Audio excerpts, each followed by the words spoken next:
Ako ste razumjeli prvi dio, sada ulazimo u zonu koju ljudi rijetko priznaju, čak ni sebi. U ovom dijelu ne govorimo samo o tome šta drugi rade vama, nego šta vaš vlastiti radi protiv vas. Ovdje se ruše iluzije.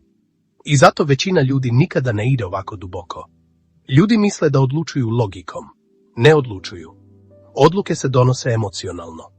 Logika dolazi kasnije kao opravdanje. Ljudi vole vjerovati da su racionalni, da donose odluke na osnovu razuma. Istina je drugačija.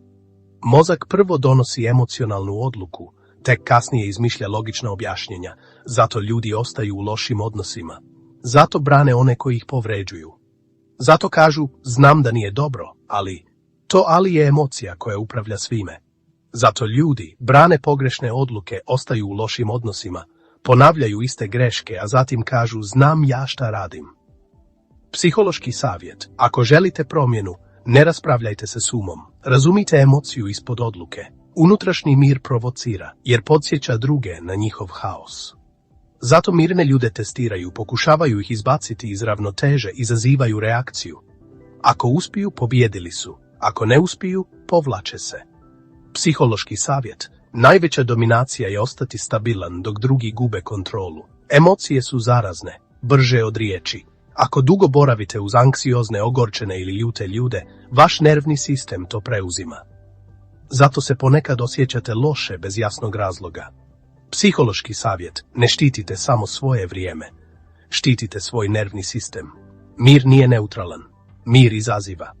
Kada ste mirni, podsjećate druge na njihov unutrašnji haos. Zato vas testiraju, zato vas provociraju, zato pokušavaju izvući reakciju. Ako reagujete, osjećaju olakšanje. Ako ne reagujete, osjećaju nelagodu. Emocije se ne prenose riječima, prenose se nervnim sistemom. Ako ste dugo uz ljude koji su stalno negativni, stalno žrtve, stalno u konfliktu, vaše tijelo to pamti. Zato se nekad osjećate iscrpljeno bez jasnog razloga. Zato vam treba vrijeme da se vratite sebi. To nije slabost, to je biologija. Strah od odbacivanja je dublji od razuma. On dolazi iz primitivnog dijela mozga. Zbog tog straha ljudi previše objašnjavaju, previše daju, previše trpe, nadaju se da će tako zaslužiti prihvatanje.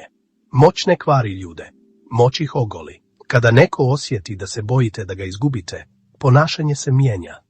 Ne gledajte šta ljudi govore, gledajte kako se ponašaju kad misle da vas imaju. Tu je istina. Ali poštovanje se nikada ne zaslužuje popuštanjem. Poštovanje se osjeća kada imate granicu.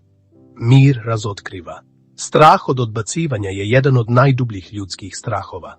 I najlakši za zloupotrebu. Ljudi koji se boje gubitka, previše daju, trpe previše. Ćute kad bi trebali govoriti. Psihološki savjet. Ko bi vas napustio zato što imate granice, nikada vas nije poštovao. Moć ne kvari. Moć otkriva. Kada neko osjeti da mu se prilagođavate, da se bojite izgubiti ga, da se pravdate, tada izlazi pravo lice. Psihološki savjet. Gledajte kako se ljudi ponašaju kada misle da vas imaju. Autoritet nije glasniji glas, nije prijetnja, nije objašnjavanje.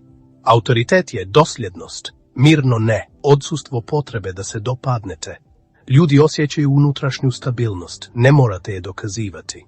Primijetit ćete, manje reakcija, manje potrebe da objašnjavate, više distance od haosa, to nije hladnoća, to je zrelost. Ako ste slušali do kraja, više niste ista osoba koja je kliknula na početku, ali ovo znanje vrijedi samo ako ga živite. Ne dozvolite da vam godine prođu u istim obrascima, ne dozvolite da vas ljudi oblikuju više nego što vi oblikujete sebe. Zaprati nas sada. Ovdje se gradi psihološka jasnoća. Ovdje se ne uči površno, ovdje se budi svijest. Ako vas je ovo potaknulo na razmišljanje, pogledajte naš novi, detaljniji video o ovoj temi.